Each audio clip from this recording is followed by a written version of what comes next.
जकरियाह एलीशिबा संतान के लिए निश्चय प्रार्थना किए होंगे, लेकिन संतान नहीं हुई।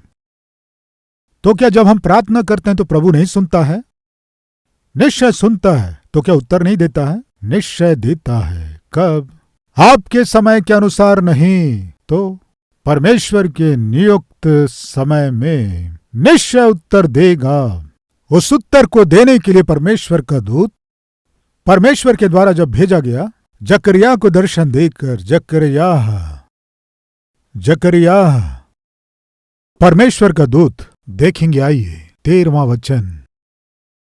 परंतु स्वर्गदूत ने उससे कहा, हे जकरिया, भयभीत न हो, क्योंकि तेरी प्रार्थना सुन ली गई है और तेरी पत्नी एलीशिबा से तेरे लिए एक पुत्र उत्पन्न होगा और तू उसका नाम यूहन्ना रखना। 18वां वचन। जकरियाह ने स्वर्गदूत से पूछा, यह मैं कैसे जानूं, क्योंकि मैं तो बूढ़ा हूं और मेरी पत्नी भी बूढ़ी हो गई है। परमेश्वर का दूत आकर, जकरियाह, तुम्हारी प्रार्थना सुन ली गई है। परमेश्वर ने एक कहने को कहा है। क्या कहने को कहा है? तुम्हारी पत्नी एलीशिबा से एक पुत्र उत्पन्न होने जा रहा है। कहने से जकरिया क्या कहा जानते हैं? क्योंकि मैं बूढ़ा हूं और मेरी पत्नी भी बूढ़ी है। इनडायरेक्ट जकरिया दूत से क्या कह रहा है जानते हैं? एड्रेस गलत है। हमारे घर तुझे नहीं आना था, किसी दूसरे के घर जाना था तुम्हें, मेरे घर आ गए। मेरी उम्र क्या है जानते हो? मेरी पत्नी की उम्र क्या है जानते हो? बच्चे होने का चांस नहीं है। Hello, wrong address. असली एड्रेस देख लो जाकर। जकरिया, परमेश्वर की बात पर तूने प्रतीति नहीं की, इसीलिए पुत्र का जन्म होने तक तुम गूंगे रहोगे। गूंगा हो गया। क्या हुआ? जकरिया गूंगा हो गया। क्यों जानते हैं? ये जो शंकालू है घर जाकर अपनी पत्नी के विश्वास को बिगाड़ेगा तो? कहीं ये अपनी पत्नी का विश्वास न बिगाड़ दे। परमेश्वर क्या किया देखेंगे। 22वां वचन। जब वह बाहर आया तो उनसे बोल ना सका, अतः वे जान गए कि उसने मंदिर में कोई दर्शन पाया है, और वह उनसे संकेत करता रहा और गूंगा रह गया। अभी मेरा प्रश्न, किस लिए जकरिया गूंगा हो गया? बताइए। अविश्वास। यानी यदि आप परमेश्वर को जितना विश्वास करना है नहीं करेंगे तो उससे नुकसान है या क्या है? बताएंगे। निश्चय नुकसान है। प्रिय भाइयों और बहनों, कृपया आप अपने आत्मिक जीवन में संदेह को आने न दें। अच्छी रीति से परमेश्वर के मंदिर में प्रार्थना करने वाला याजक जकरिया गूंगा हो गया। किस लिए? अविश्वास के द्वारा आप अपने जीवन में निश्चय नुकसान को लेकर आएंगे। दाऊद की समस्या क्या थी कि अविश्वास। वास्तव में परमेश्वर ने दाऊद को राजा के रूप में अभिषेक किया, राजा बनाने वाला था। अविश्वास के द्वारा दाऊद क्या किया? परमेश्वर पर विश्वास ना करके शत्रुओं के देश पलस्ती देश में जाकर शत्रु जो पलस्ती हैं उनके राजा का शरण लिया। अविश्वास। इसलिए परमेश्वर के दास बटलर नाम के बाइबल के विद्वान क्या कहे जानते हैं? उसे परमेश्वर पर जिस तरह भरोसा करना था भरोसा नहीं किया, इसीलिए उसका राजा के रूप में अभिषेक पाने में देरी हुई। नहीं तो दाऊद बहुत पहले ही इजरायलियों के राजा के रूप में अभिषेक पा लिया होता। प्रिय भाइयों बहनों, वास्तव में हम परमेश्वर देरी कर रहा है इस तरह सोचकर रोते हैं, सोचते हैं, लेकिन वास्तव में परमेश्वर किसी के भी जीवन में देरी बिल्कुल नहीं करता है। निश्चय आपके जीवन में जो मंगलमय काम होना है उसे समय पर ही उसे संपन्न करने की आशा करता है, लेकिन आपके अविश्वास के कारण ही, आपकी अनाज्ञाकारिता के कारण, आपकी अपवित्रता के कारण, अपवित्र आदतों के कारण आपको जिस उत्तर को परमेश्वर से पाना है, जिस समय पाना है, उस समय नहीं पा सक रहे हैं। ये सत्य है, समझने से कितना अच्छा होगा। अबनेर को क्या समझ में आया जानते हैं? मैं दाऊद को इजरायलियों के ऊपर राजा होने दिया तो सबसे पहले मेरी पदवी जाएगी, मुझे मार देंगे। इसलिए क्या करना है? दाऊद को राजा बनने नहीं देना है। ये सोचकर जो अयोग्य था, जो निकम्मा था, इशबोशेत नाम के शाऊल के पुत्र को दाऊद के स्थान में अबनेर राजा होने को अभिषेक किया। फलस्वरूप दाऊद के जीवन में एक और रुकावट का पत्थर अबनेर बना। फलस्वरूप 1 वर्ष नहीं, 2 वर्ष नहीं, 3 वर्ष नहीं, 4 वर्ष नहीं, 5 वर्ष नहीं, 6 वर्ष नहीं, 7 वर्ष नहीं, 7.5 वर्ष दाऊद को इंतजार करना पड़ा। किस लिए? इजरायलियों के ऊपर राजा के रूप में अभिषेक पाने के लिए। प्रिय भाई और बहनों, हमारे जीवन में परमेश्वर के उद्देश्य, परमेश्वर की योजना यदि पूरी होनी है तो हम में यदि संदेह या अविश्वास या अपवित्रता दिखाई दी तो हम अपने ही हाथों से परमेश्वर के आशीषों को दूर कर लेंगे। एक और बार स्मरण दिला रहा हूं, इजरायली लोगों को दूध और मधु बहने वाले देश में प्रवेश करने के लिए जो समय लगता वो केवल 11 दिन का था। तो फिर 11 दिनों में दूध और मधु बहने वाले देश में कदम रखना था इजरायली लोगों को। फिर क्यों उसमें प्रवेश ना कर सके? अविश्वास, अपवित्रता, अनाज्ञाकारिता, इनके कारण वे प्रतिज्ञा के देश में कदम नहीं रख सके, जंगल में ही बीच में नाश हो गए। सुन रहे हैं प्रिय भाइयों और बहनों, क्यों हमें प्रभु की उपस्थिति में आना है? क्यों ऐसे वचन को हमें सुनना है? सुनने के द्वारा विश्वास होता है और वो विश्वास मसीह के वचन के द्वारा ही संभव है। इस वचन को जैसा है वैसा ही आपके सम्मुख प्रचार करने से, आपके सुनने के द्वारा, विश्वास को बढ़ाने के द्वारा, आपके जीवन में आपको जो पाना है उन परमेश्वर के आशीषों को समय के अनुसार ही आप उन्हें पा सकेंगे। नियमित रूप से प्रभु की उपस्थिति में ना आकर कभी कभी प्रभु की उपस्थिति में आना क्या है जानते हैं? कभी कभी भोजन करने से स्वास्थ्य अच्छा रहेगा, कभी कभी पौधे को पानी देंगे तो वो पौधा क्या बढ़ेगा, कभी कभी आपके बेटे को स्कूल भेजेंगे तो फर्स्ट क्लास आएगा, कभी कभी दवाइयां खाएंगे तो आपकी बीमारी ठीक होगी। एक बार सोचिए, कभी कभी दवाइयां खाएंगे तो बीमारी दूर नहीं होगी, कभी कभी आपका बच्चा स्कूल जाएगा तो वो पढ़ाई में ऊपर नहीं आएगा, कभी कभी पानी देंगे तो पौधा बढ़ेगा नहीं, कभी कभी आप प्रभु की उपस्थिति में आएंगे तो आप आत्मिक रूप से फलवंत हो, चांस नहीं होगा। कुछ भी क्रम के अनुसार होना है। मेरा परमेश्वर विधि और अनुशासन से प्रेम करने वाला परमेश्वर है। इसलिए हमने पढ़ा था निर्गमन उसके 23वें अध्याय में, मैं थोड़ा थोड़ा करके, अंश अंश करके तुम्हारे शत्रुओं को तुमसे दूर करूंगा। एक ओर मैं तुम्हें क्रम के अनुसार फलवंत करूंगा और दूसरी ओर थोड़ा थोड़ा करके तुम्हारे शत्रुओं को दूर करूंगा, लेकिन अचानक मैं तुम्हें आशीष नहीं दूंगा। ये परमेश्वर की विधि है। प्रिय भाइयों बहनों, परमेश्वर के आशीषों को आप संपूर्ण रूप से पाने की आशा कर रहे हैं तो आपके विश्वास के जीवन को क्रम के अनुसार बढ़ाते जाइए। विश्वास के बिना परमेश्वर की आशीषों को पाना असंभव है। दाऊद जैसे कोई संभव नहीं हो पाया, लेकिन परमेश्वर ने दाऊद को वचन दिया ना।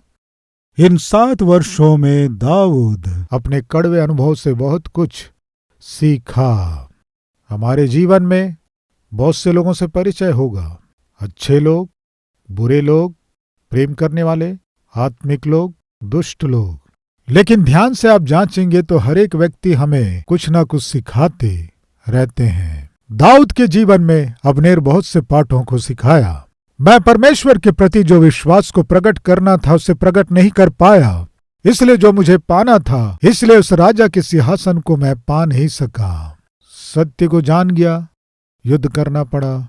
आइए उसके आगे देखेंगे। शमूएल की दूसरी पुस्तक 3 अध्याय उसके पहले वचन में हमारे जीवन में संघर्ष क्या करते हैं ये वचन बताता है। शमूएल की दूसरी पुस्तक 3 अध्याय पहला वचन, शाऊल के घराने और दाऊद के घराने के मध्य बहुत दिन तक लड़ाई होती रही, परंतु दाऊद प्रबल होता गया और शाऊल का घराना निर्बल पड़ता गया। क्या घटना घटी? शाऊल के घराने और दाऊद के घराने के मध्य बहुत दिन तक लड़ाई होती रही। तब क्या हुआ जानते हैं? दाऊद प्रबल होता गया। क्या हुआ? प्रबल होता गया। यानी प्रिय, जब मैं और आप अपने जीवन में परमेश्वर के संग, परमेश्वर की उपस्थिति में जब आगे बढ़ते हैं, तब जिन कष्टों का हम सामना करते हैं, संकटों का सामना करते हैं, मुसीबतों का सामना करते हैं, जिन दुखों का सामना करते हैं, वे क्या करते हैं जानते हैं? आपके जाने बिना ही आपको उन्नति की ओर ले चलते हैं। इस सत्य को ना भूलें। इस बात को आपने सुना है? कष्ट हैं, दुख हैं, लड़ाइयां हैं, रुकावटें हैं, धमकियां हैं। कृपया सुनिए, ये आपके जीवन में जितने अधिक रहेंगे, आपके जाने बिना ही मेरा परमेश्वर आपको उतना अधिक उन्नति प्रदान करेगा। ये है सत्य। समझ में आया? लोहा जो है एक रॉड के रूप में रह सकता है। अगर उसे एक अच्छा चाकू बनाना है तो क्या करना होगा बताइए? क्या होना है? चोट पहुंचाना है। सही है। उस लोहे को पहले क्या करना है बताइए? जलाना है, आग में डालना है, आग में उसे रखना है। उसके बाद क्या करना है? हथौड़े से मारना है। अभी मेरा प्रश्न, जितना अधिक उसे मारा जाएगा उतना अधिक धार होगा, या जितना कम मारा जाएगा वो उतना अधिक धार होगा? बताइए बताइए। मान लीजिए एक पत्थर है, उस पत्थर को एक सुंदर आकार में लाना है तो उसे अधिक मार खाना है या कम मार खाना है? बताइए। वो पत्थर जितना अधिक मार खाएगा उतना सुंदर आकार में वो बदलेगा। आज आप अपने जीवन में अधिक मार खा रहे हैं क्या? तो सुनिए, अद्भुत स्वरूप को, आकार को परमेश्वर आपको देना है। परमेश्वर उस मार को आपके जीवन में अनुमति दे रहा है। यह है सत्य। इसे समझने की कोशिश कीजिए। प्रभु क्यों ये कष्ट मेरे जीवन में है? प्रभु क्यों ये दुख मेरे जीवन में? प्रभु क्यों ये? प्रिय बहन, एक सुंदर प्रतिमा यदि बनना है तो वो जितना अधिक मार खाएगा उतना सुंदर बनेगा। वैसे ही आपको भी एक सुंदर और आत्मिक, आशीषदायक, आदर्शदायक व्यक्ति के रूप में आपको बनाना है। आशा कर रहा हूं, इसीलिए तुम्हें बहुत कष्टों और दुखों में से, तकलीफों में से होकर ले जा रहा हूं। कारण क्या है कि तुम कितने उत्तम व्यक्ति हो, आशीषदायक व्यक्ति हो। संसार को दिखाना है। आशा कर रहा हूं, इसीलिए देरी कर रहा हूं। ये परमेश्वर आपसे कह रहा है। क्यों प्रभु मेरे जीवन में देरी? क्यों प्रभु जो मैं अपने जीवन में चाहा उसे पा नहीं सका? कारण क्या है? इस प्रश्न का उत्तर क्या जानते हैं? मैं देरी कर रहा हूं, इसका कारण यह है कि मैं आशीष को तुम्हें बहुतायत से देना चाहता हूं। इसी उद्देश्य से मैं देरी कर रहा हूं। प्रिय, एक लड़की बाहर से टोकरी भर के एप्पल फल लाकर, मम्मी मम्मी इन सेबों को देखो कितने सुंदर हैं, कहने से उस टोकरी के सेबों को देखकर मम्मी ने कहा, बेटी मुझे एक एप्पल दो। इस तरह बोली। मुझे एक फल दोगे क्या? कहने से वो लड़की क्या की जानते हैं? जल्दी से टोकरी में से एक फल को निकालती थी, काटती थी, रखती थी, काटती थी, रखती थी, काटती थी, रखती थी। उसकी माँ को समझ में आ गया। एक एप्पल दो कहने से कहीं मैं खा ना लूं सोचकर सारे एप्पल्स को मेरी लड़की ने काट दिया। जान से अधिक में प्यार की, पाली पोसी, आज ये इतनी कंजूस हो गई है, कम से कम एक एप्पल फल भी माँ को नहीं दे सक रही है। ऐसा स्वभाव मेरी लड़की के जीवन में कैसे आ गया? सोचकर बहुत ही निराश हुई, व्याकुल हुई, वो सिर झुका ली। लेकिन वो लड़की सारे फलों को काटते हुए अचानक, मम्मी ये एप्पल बहुत ही टेस्टी है मम्मी, ये लो मम्मी इसे खाओ, ये कहकर जो बहुत स्वादिष्ट था उस फल को क्या की? मम्मी को दी। उसे देखकर मम्मी के आंखों से आंसू बहने लगे। अरे मैंने अपनी बेटी को किस तरह गलत समझा। मुझे स्वादिष्ट एप्पल देना है इसीलिए मेरी बेटी हर एक एप्पल को काटी। मैं सोची लेकिन हर एक फल को मेरी बेटी ने क्या की? टेस्ट की, क्योंकि मुझे मीठा फल देना है इसलिए। वो बेटी क्यों देरी से दी? कहने से माँ को उत्तम फल देना है इसलिए। प्रिय भाइयों और बहनों, परमेश्वर आपके जीवन में आपके प्रार्थनाओं का उत्तर देरी से दे रहा है। आपको लग रहा है क्या? आपने जो चाहा, जो मांगा, परमेश्वर देने में देरी कर रहा है, लग रहा है क्या? तो आपके लिए खुशखबरी है, उत्तम चीज को आपको देना है, इसीलिए परमेश्वर देरी कर रहा है। इस सत्य को कृपया समझिए। परमेश्वर पर संदेह किए बिना, अविश्वास को स्थान दिए बिना, परमेश्वर के प्रति आपके भरोसे को दृढ़ता के साथ थामे रहिए। परमेश्वर ने आपके लिए जो उत्तम चीज को छिपा रखा है, निश्चय आपको देगा। वो दिन शीघ्र ही आने वाला है। परमेश्वर तरस खाया। परमेश्वर दाऊद को इजरायलियों के ऊपर राजा के रूप में अभिषेक किया। 5वां अध्याय 3 वचन। अतः सब इजरायली पुरनिये हेब्रोन में राजा के पास आए, और दाऊद राजा ने उनके साथ हेब्रोन में यहोवा के सामने वाचा बांधी, और उन्होंने इजराइल का राजा होने के लिए दाऊद का अभिषेक किया। दाऊद 30 वर्ष का होकर राज्य करने लगा और 40 वर्ष तक राज्य करता रहा। प्रिय, दाऊद के जीवन में अच्छे दिन आ ही गए। प्रतिज्ञा करने वाला परमेश्वर विश्वास योग्य है। वो विश्वास योग्य परमेश्वर दाऊद को इजरायलियों के ऊपर राजा नियुक्त किया।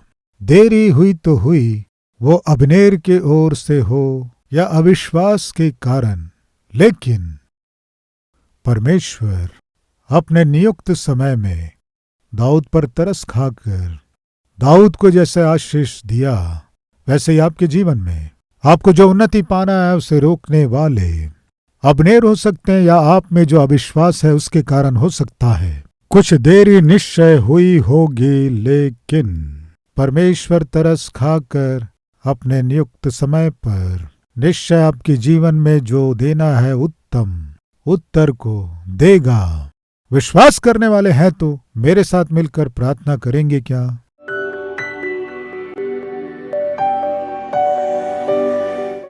महान पवित्र प्रेमी परमेश्वर पिता, बोए गए इस वचन को फलवंत कीजिए पिता।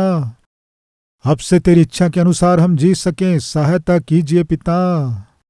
हमारे जीवन में प्रार्थनाओं का उत्तर मिलने में देरी होने पर भी, हमारी कोशिशें सफल नहीं होने पर भी, हम अपने आप को जांच कर हमारी अनाज्ञाकारिता, पवित्रता, अविश्वास, पिता इन्हें जानकर, मानकर, छोड़कर पिता आपके चरणों में आएंगे तो निश्चय आप तरस खाएंगे। देरी हो रही है जिसमें हम सोच रहे हैं उसमें अद्भुत काम करके पिता हमारे लिए जो उत्तम आशीषों को आप रखे हैं उसे आप हमें देंगे। ऐसा वचन आज आप हमें देकर हमारे विश्वास को दृढ़ किए, आपका धन्यवाद करते हैं पिता। जो जो भाई बहन अपनी आवश्यकताओं के लिए आपकी उपस्थिति में इस समय प्रार्थना कर रहे हैं, उन आवश्यकताओं को प्रभु जी पूरा करके आप अपने नाम की महिमा लीजिए। हम सब पिता आपकी महिमा कर सके, हम पर कृपा कीजिए।